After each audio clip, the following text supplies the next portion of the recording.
Hi, good afternoon. Today ay nandito tayo sa Batangas Country Club to attend a function, a workshop actually. Maraming salamat sa aming sponsor. So, dahil kararating lang natin habang fresh pa, ay mag-room tour muna tayo. So, here's our door with all the emergency evacuation plan, the do not disturb or clean my room sign. Let's see kung may clean my room sa other side. Make up this room sign and the key card. They have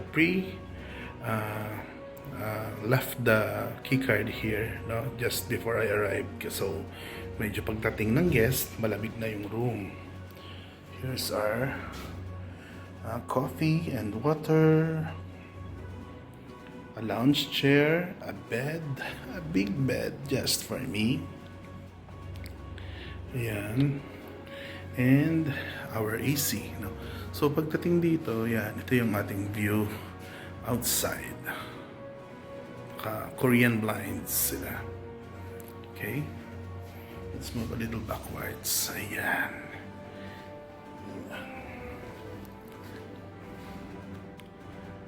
Okay, and as we go on this side naman, nandiyan yung ating TV.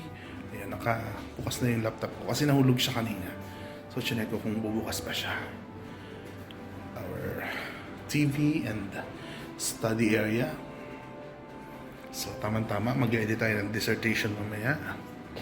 On this side is the storage for bags. Wait, let me...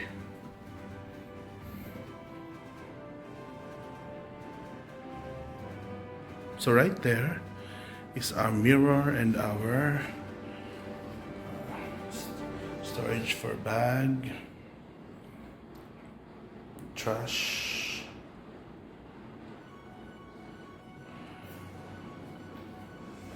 hanger for whatever you might hang. Yeah, and our empty closet. We have an empty closet, a safe, a laundry basket, hangers for your clothes, and storage on top. And there's a window beside beside this cabinet. So then we enter the restroom. Okay, all right. So at the restroom, we have this, a bath, towels, big mirror,